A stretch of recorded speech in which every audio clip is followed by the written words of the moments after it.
Merci, Monsieur le Président. Merci, Messieurs les assesseurs. Permettez-moi, Monsieur le Président, de faire un petit commentaire sur le principe de complémentarité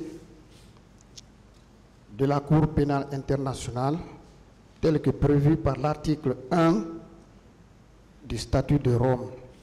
Et ce, Monsieur le Président, je me réserve de faire moi-même mon commentaire personnel et je vais partir au niveau de la communication relative à certaines questions de politique générale concernant le bureau du procureur, notamment en ces pages 4, 5 et 6. Bon, si ça n'intéresse pas le tribunal Bien sûr, Monsieur le Président, ça vous intéresse amplement. Principe et objectif. 1. La nature complémentaire de la Cour pénale internationale. Il est dit, Monsieur le Président, que l'efficacité de la CPI ne devrait pas se mesurer au nombre d'affaires présentées devant la Cour, mais plutôt à l'absence de procès devant elle qui sera la conséquence du fonctionnement efficace des systèmes nationaux et marquera son principal succès. 1. Le principe de complémentarité, Monsieur le Président. C'est extrêmement important pour nous qui sommes à cette phase, Monsieur le Président. La CPI n'est pas prévue pour remplacer les tribunaux nationaux, mais pour fonctionner lorsque les structures et les bureaux nationaux n'ont pas la volonté ni la capacité de mener des enquêtes et d'engager des poursuites. Contrairement aux tribunaux ad hoc mis en place par l'ex-Yougoslavie et le Rwanda, la CPI n'a pas primauté sur les systèmes nationaux. La CPI est complémentaire des juridictions nationales. Par conséquent, en cas de conflit de compétences entre les systèmes nationaux et la CPI, les premiers l'emportent, c'est-à-dire les systèmes nationaux.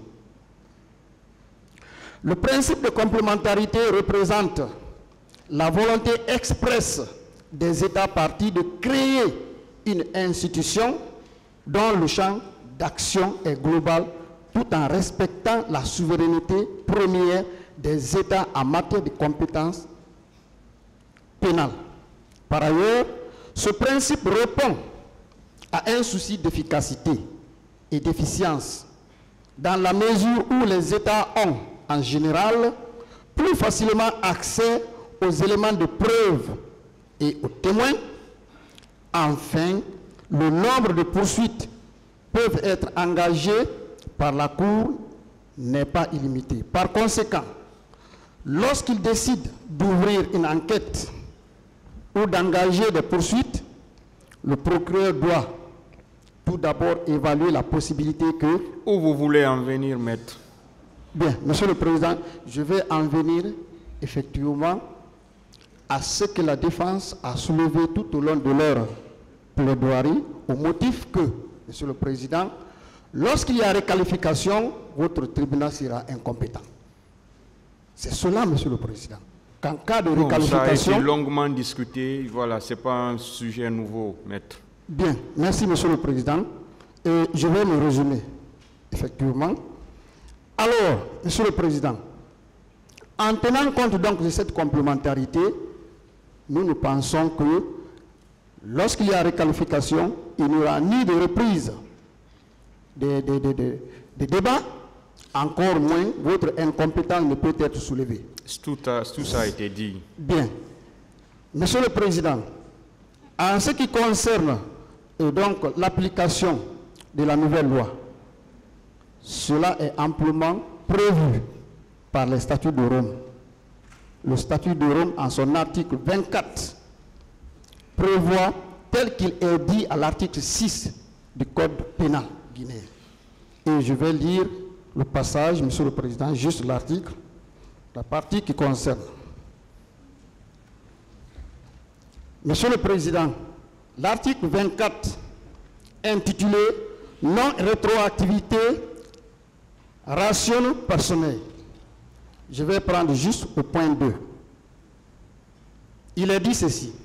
Si le droit applicable à une affaire est modifié avant le jugement définitif, c'est le droit le plus favorable à la personne faisant objet d'une enquête de poursuite ou d'une condamnation qui s'applique.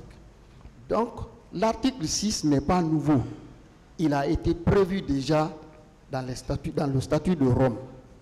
Monsieur le Président, si je prends la parole, c'est juste pour répondre à cette question, à ce souci, en ce qui concerne donc l'application de la loi dans le temps. Je vous remercie, Monsieur le Président.